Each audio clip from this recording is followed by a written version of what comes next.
देखिए, राजनीति में मित्र कठिन है, स्व से बड़ा चरित्र कठिन है, किसी जुआरी के अड्डे पर वातावरण पवित्र कठिन है। यह बहुत ही पुरानी कहावत है, कविता है। जी जी। और आज इस कविता को लालू यादव के साले सुभाष यादव चरितार्थ कर रहे हैं। नमस्कार, आप देख रहे हैं आरडी न्यूज। मैं हूं योगेश चक्रवर्ती। राजनीति में कोई किसी का सगा नहीं होता, सब मौका परस्त होते हैं और मौका मिलते ही टांग खींचने में पल भर की देरी नहीं करते। ताज़ा मिसाल लालू यादव के छोटे साले सुभाष यादव हैं, जो इन दिनों जमकर लालू परिवार पर हमला कर रहे हैं। यही नहीं, उन्होंने तो इतना तक कह दिया कि सीएम हाउस से ही अपहरण उद्योग चलता था और अपराधियों के सरगना लालू यादव थे। सुभाष यादव क्या सही बोल रहे हैं या फिर किसी दबाव में बोल रहे हैं, या उनके बोलने की वजह कुछ और है? क्योंकि बिहार विधानसभा चुनाव में अब 8 से 9 महीने शेष रह गए हैं और प्लेटफॉर्म उसकी तैयार होनी शुरू हो गई है। हमारे साथ सीनियर जर्नलिस्ट संतोष कुमार जी हैं। आइए इनसे समझते हैं कि आखिर लालू यादव के छोटे साले सुभाष यादव क्यों इस तरह की बात कह रहे हैं और इतने दिनों बाद उन्हें लालू में जो अवगुण थे वो क्यों नजर आ रहे हैं। देखिए, राजनीति में मित्र कठिन है, स्व से बड़ा चरित्र कठिन है, किसी जुआरी के अड्डे पर वातावरण पवित्र कठिन है। यह बहुत ही पुरानी कहावत है, कविता है। जी। और आज इस कविता को लालू यादव के साले सुभाष यादव चरितार्थ कर रहे हैं। सुभाष यादव कौन है? विधान परिषद में चपरासी की नौकरी करते थे, क्लर्क की नौकरी करते थे। लालू प्रसाद के यहाँ जब मुख्यमंत्री बने थे तो गाय खिलाने के लिए, चारा खिलाने के लिए पैजामा पर शर्ट पहन करके वहाँ रहते थे। और लालू यादव ने उन्हें नौकरी लगवाया, उसके बाद राज्यसभा भेजा। और आज सुभाष यादव उठा रहे हैं तो इसमें बिहार की भी बदनामी है, लालू प्रसाद की भी बदनामी है, और कुछ हद तक सच्चाई भी हो सकती है, क्योंकि उस समय ये आम बात थी कि भाई जंगल राज आम चर्चा हो गई थी। लेकिन आज सुभाष यादव जो बोल रहे हैं तो बिहार का बच्चा बच्चा जानता है कि लालू यादव की बदनामी किसके कारण होती है। उनके 2 सालों के कारण, साधु और सुभाष के कारण। सत्ता उनकी गई, लालू प्रसाद की। सब लोग बोलते थे कि अगर साला को घर, दोनों सालों को अगर वो राजनीति से अलग कर दे, घर से निकाल दे, तो लालू प्रसाद से बड़ा नेता कोई हो ही नहीं सकता। अब सीएम हाउस से लालू प्रसाद के आवाज़ से कंट्रोल होता था या नहीं, यह तो मैं नहीं कह सकता। लेकिन जितने भी बिहार के अपराधी थे, बाहुबली थे उस समय के, सबका दरबार लालू यादव के दोनों सालों के यहाँ लगता था। साधु, सुभाष, ये 2 नाम हैं जिनके यहाँ की दरबार लगा करता था। जितने बाहुबली थे, जितने अधिकारी थे, जितने क्रिमिनल थे, जितने भी अनसोशल एलिमेंट कहिए, सबका दरबार इनके यहाँ लगता था।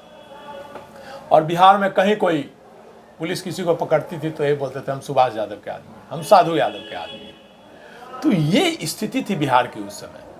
लालू प्रसाद ने तो कभी, मुझे नहीं लगता कि लालू प्रसाद ने कभी ऐसा काम किया है कि अपराधियों को संरक्षण दिया हो। हाँ, उन्होंने दोनों सालों को संरक्षण दिया, जिसके कारण पूरा बिहार में बदनामी हुई। मतलब और उनकी सत्ता भी इन्हीं दोनों सालों के कारण हुई। जब सत्ता चली गई तब राबड़ी देवी और लालू यादव को एहसास हुआ कि भाई इसी के कारण बदनामी हुई बिहार की, इन्हीं दोनों के कारण।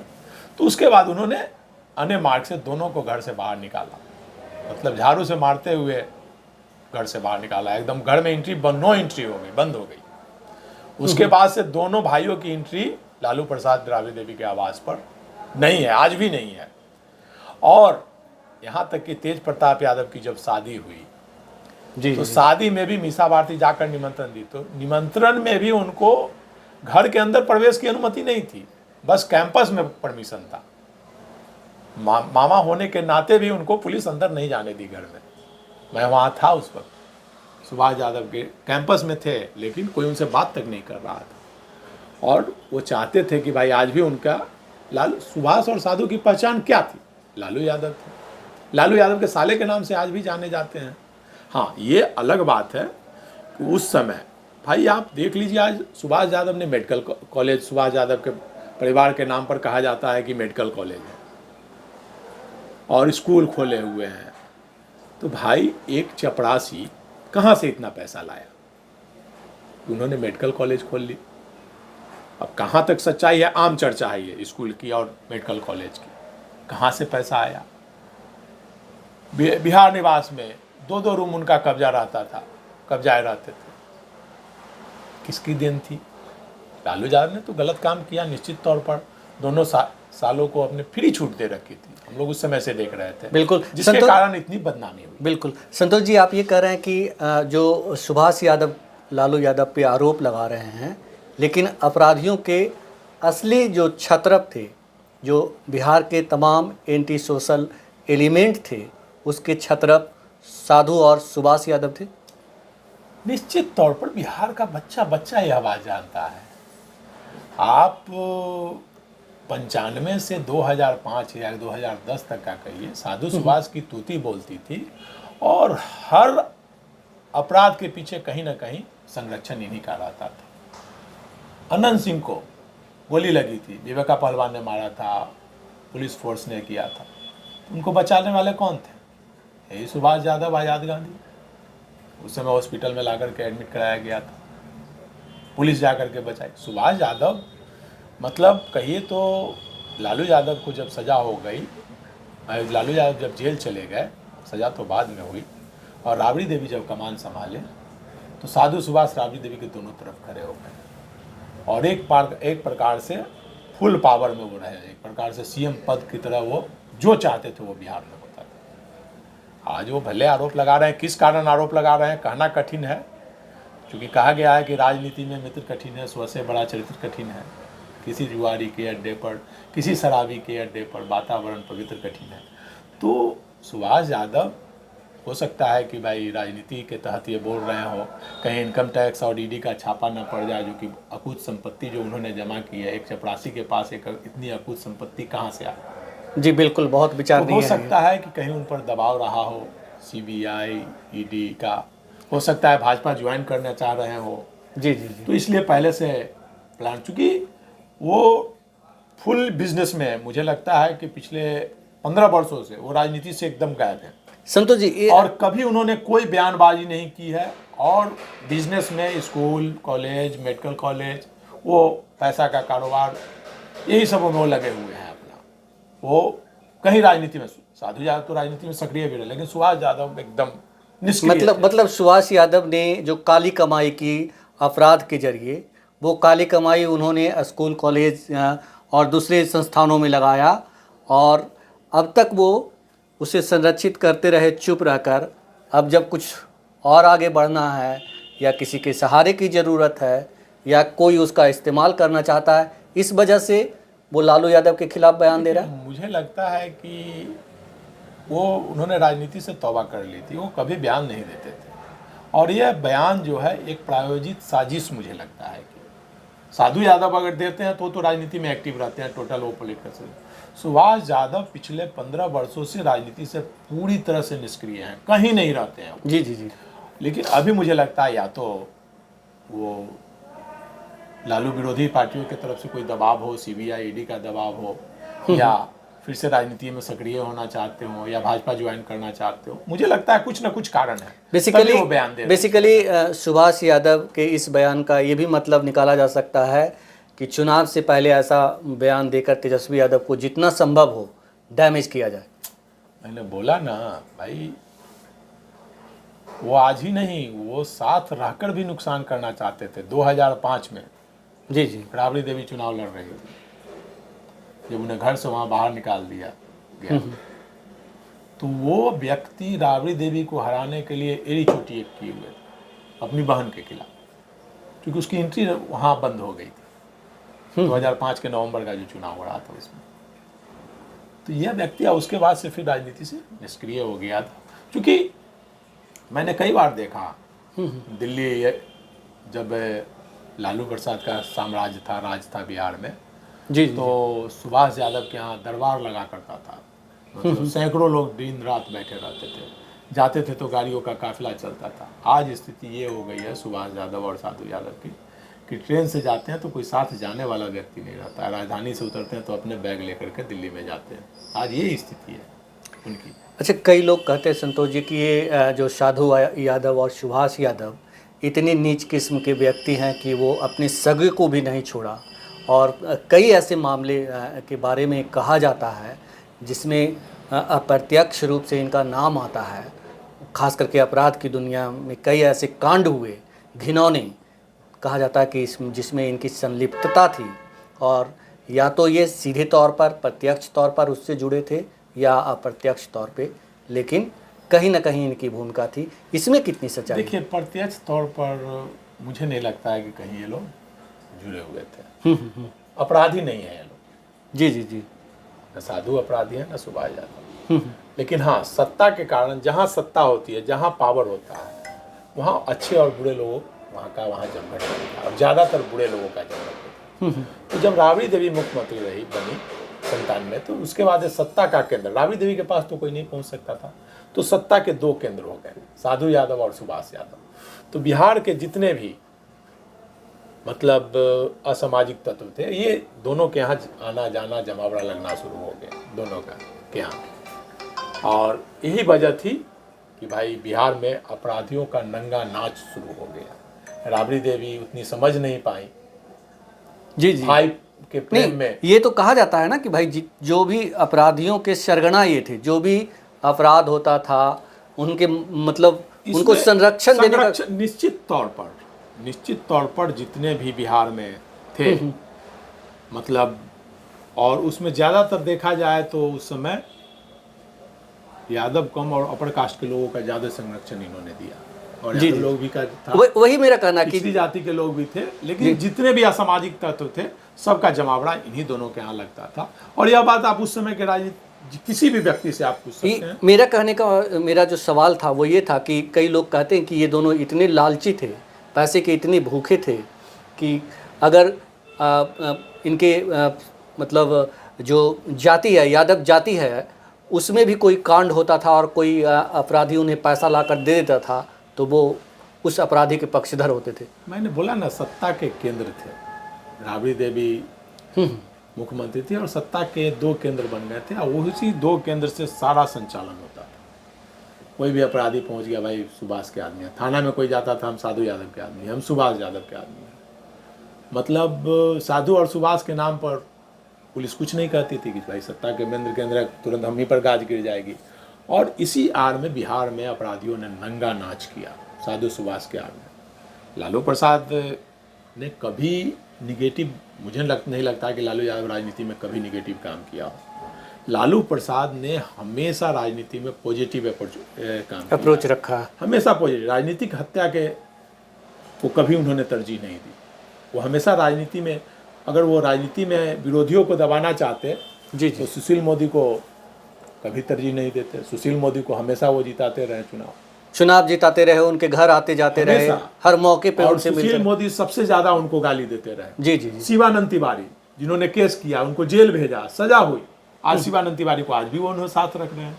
अगर उनका अपराधी चरित्र रहता तो कभी वो नहीं रहते। अपराधियों को संरक्षण देने वाली बात होती तो कभी वो नहीं लगते। वो तो दुश्मनों को भी गले लगाते हैं, राजनीतिक दुश्मन को। तो ये जो सुभाष यादव हैं, जो मतलब अपना असली चरित्र इतने 15 सालों बाद जो है दिखा रहे हैं, ये प्रायोजित कार्यक्रम है भाई साहब। मुझे लगता है कि पूरी तरह से प्रायोजित है ये, और उन्हें लाया गया है। हो सकता है आने वाले समय में और किसी को लाया जाए। कल हो के तेज प्रताप को अगर आगे कर दिया जाए तो आश्चर्य नहीं होगा। जी जी। मीसा भारती को आगे कर दिया जाए तो आपको आश्चर्य नहीं होना चाहिए। तो राजनीति में किसी को भी आगे किया जा सकता है। तेजस्वी चूँकि बहुत तेज़ी से राइज कर रहे हैं, आगे बढ़ रहे हैं, और लोग उनमें बिहार के मुख्यमंत्री की देख रहे हैं, अगला मुख्यमंत्री के रूप में देख रहे हैं। तो इस नाते भाजपा तो भारतीय जनता पार्टी हो, चाहे विरोधी दल जो भी हो, जनता दल ही हो, वो तो अपना सारा षड्यंत्र तो करेंगे ही ना। सत्ता के लिए तो सब कुछ होता है, सब कुछ सत्ता के लिए ही। सीबीआई हो, ईडी हो, सत्ता के लिए तो लोग हत्या करवा देते हैं, अपने भाई अपने पिता की हत्या करवा देते हैं। जी तो जी ये तो केवल साले हैं और ये तो राजनीतिक हत्या की बात हो रही है। तो इसलिए मुझे नहीं लगता है कि लालू प्रसाद पर जो आरोप है, बहुत लोग मीडिया में भी आते रहते हैं, लेकिन लालू प्रसाद, अपराधियों को लालू प्रसाद ने कभी संरक्षण नहीं दिया। मुझे याद है एक दिन एक घटना, जी जी मैं बैठा हुआ था, शिवानंद तिवारी जी के पिताजी का के नाम पर रेलवे स्टेशन हॉल्ट बन रहा था। उसका नाम रेल मंत्री थे लालू यादव। अच्छा अच्छा। और मुझे लगता है कि मैं वहीं था, उनके पास बैठा हुआ एक कार्यक्रम के लिए, पत्रकारों का कोई कार्यक्रम था, और ददन पहलवान आकर के वो जैसे ही आए, लालू प्रसाद उनको इतना डांटना शुरू कि तुम लोग धरना प्रदर्शन करवा रहा है, अच्छा काम नहीं होने देता है बिहार में, तुम्हें लोग अपराधियों को संरक्षण देता है। और उन्होंने ददन पहलवान को वहाँ से डांट के मंत्री पद से बोला कि तुमको धरना प्रदर्शन देना है, इस्तीफा दो, नहीं तो तुमको डिसमिस कर देंगे अभी तुरंत। अरे शिवानंद तिवारी जी के पिताजी पुराने राजनीति के हैं, सामाजिक न्याय के नेता हैं, और उनके खिलाफ तुम धरना प्रदर्शन दे रहे हो, जातीय राजनीति घेर रहे हो। ये लालू प्रसाद का चरित्र। मैंने लालू प्रसाद को देखा है कि गरीब व्यक्ति है, मतलब डेली उनके घर में 2-3 बार आम लोगों की एंट्री होती थी एक अन्यमारी में, सुबह हो शाम हो, कोई भी व्यक्ति जाकर उनकी अपनी बात कह सकता था, कोई भी व्यक्ति। जी जी चाहे किशनगंज का हो, चाहे सुपौल का हो, चाहे गया का हो, औरंगाबाद का हो, कहीं का गरीब व्यक्ति अगर सीएम हाउस पहुंच गया तो सुबह से शाम तक उनकी लालू यादव से मुलाकात हो जाती और अपनी बात वो कह लेते थे। आज देश के किसी भी मुख्यमंत्री में ऐसी बात नहीं है। आज तक लालू प्रसाद के अलावा कोई मुख्यमंत्री आम लोगों से नहीं मिलता है। खुद नीतीश कुमार वैसे नहीं, नीतीश जी भी नहीं मिलते हैं। वो जनता दरबार लगाते थे सप्ताह में एक दिन, और अब तो किसी से भी नहीं मिलते। तेजस्वी यादव भी नहीं मिलते हैं किसी से। जी जी लेकिन लालू यादव जो व्यक्ति आम लोगों की पीड़ा समझते थे, वो व्यक्ति ऐसा नहीं हो सकता, मेरा मानना है। मीडिया जो कहे, नहीं, आपने तो देखा है उसको, मैंने मतलब आपने तो देखा है, रिपोर्टिंग की है, तो देखा है। जी लेकिन जी लालू प्रसाद के बारे में अगर कोई कहेगा कि वो अपराधियों को संरक्षण देते हैं तो ये गलत बात है। और सीएम अपहरण उद्योग चलता था सीएम हाउस, एकदम गलत बात है। सीएम हाउस से अपहरण उद्योग, सीएम को अपहरण उद्योग चलाने की जरूरत है, ये तो आम सोचने वाली बात है। जी क्यों चलाए? अपहरण उद्योग के सरगना कौन थे? रामा सिंह, मुन्ना शुक्ला, राजन तिवारी, कौन लोग थे? शहाबुद्दीन, ये लालू यादव के आदमी थे क्या? सब एंटी लालू एंटी थे। 2005 में नीतीश कुमार को मुख्यमंत्री बनाने के लिए कौन लोग एकजुट हुए थे? सारे अपराधी जितने थे सारे एकजुट हो गए थे नीतीश कुमार को 2000 में मुख्यमंत्री बनाने के लिए। लेकिन बहुमत लालू प्रसाद को था। भाजपा की सरकार थी केंद्र में, और केंद्र ने नीतीश कुमार को शपथ दिलवा दिया, लेकिन लालू प्रसाद ने विधानसभा में नीतीश की सरकार गिरा दी। तो ये थे लालू प्रसाद। अपराधियों को संरक्षण देने के बाद मुझे नहीं लगता है कि भाई अब उनके पार्टी के जो नेता हैं, शहाबुद्दीन के बारे में बोला जाता है कि बाहुबली थे, तस्लीमुद्दीन के बारे में बोला जाता है, तो वो सांसद थे, वे अपराधी नहीं थे। बाद में अपराधी सजा हुई वो अलग बात है, लेकिन सांसद थे, जनप्रतिनिधि थे, उनके पार्टी से थे। भाई उनके पार्टी में तुलसीदास मेहता थे, जी जी, शिवानंद तिवारी थे, बिरसन पटेल थे, आज भी है ये आज लोग, भी हैं, उदय नारायण राय थे, सब सामाजिक न्याय के नेता थे। और भी मतलब आप पूरे बिहार में जितने समाजवादी नेता को आप देख लीजिए, सब एकजुट। सब एकजुट। आप देखिए ना भाई, आप बिहार में बोला जाता है कि भाई बिहार में राजनीति में सबसे ईमानदार रघुवंश प्रसाद सिंह थे, बोला जाता है। वो भी उनके साथ खड़े रहे मरते दम तक। से जगतानंद सिंह के बारे में बोला जाता है ईमानदार नेता थे। तो जगतानंद सिंह आज तक उनके साथ है, रघुवंश सिंह आज तक उनके साथ थे। रघुवंश बाबू ने एक बात इसी मुद्दे पर कही थी, उस समय की बात है, अब तो रघुवंश बाबू नहीं है। उन्होंने कहा था कि हमारा बारे में सब बोलता है साधु है, जगतानंद सिंह बोलते हैं कि हमको साधु है। तो साधु और संत कहाँ पर विराजमान होता है? मंदिर और मंदिर मस्जिद में ही ना विराजमान होता है, पेड़ पौधा के पास ही ना विराजमान होता है। अगर हम साधु हैं और लालू प्रसाद से मेरा लगाव है तो वो मंदिर ही है, तभी तो हम वहाँ रहते हैं। और आज तो उन्होंने कहा कि कभी लालू प्रसाद ने मेरे काम में हस्तक्षेप नहीं किया। जगतानंद सिंह आज भी बोलते हैं कि मेरी फाइल पर कभी चीफ मिनिस्टर ने मैंने जो कर दिया वो किया। तुलसीदास मेहता, बिरसन पटेल, सब लोग पुराने नेता, शिवानंद तिवारी, बिल्कुल लालू यादव, तो लालू यादव की वरना हर राजनीति- किसी लालू यादव की राजनीति सामाजिक न्याय की राजनीति रही थी। लालू यादव अब दूसरा लालू यादव नहीं पैदा हो सकता। बिल्कुल। तो ये एक साजिश है बदनाम करने की, पॉलिटिकल बदनामी की। लालू यादव को ऐसे ही मीडिया ने टारगेट पर रखा है, फिर अब मीडिया के माध्यम से उनको टारगेट किया जा रहा है। कुल मिलाकर ये कहें कि प्रायोजित इंटरव्यू। निश्चित तौर पर प्रायोजित इंटरव्यू। तो तेजस्वी यादव का तेज कम करने के लिए, उनकी छवि को धूमिल करने के लिए उनके मामा, जिसे आप कंस मामा भी कह सकते हैं, एक शकुनी भी कह सकते हैं, इस तरह का परपंच रच रहे हैं। आज 15 सालों बाद अपने जीजा लालू यादव को अपराधियों का सरगना बता रहे हैं। तो फिलहाल इतना ही। आप हमें फेसबुक पर फॉलो करें, यूट्यूब पर सब्सक्राइब करें, लाइक करें, शेयर करें और कमेंट्स कर अपना महत्वपूर्ण विचार और सुझाव जरूर दें। धन्यवाद।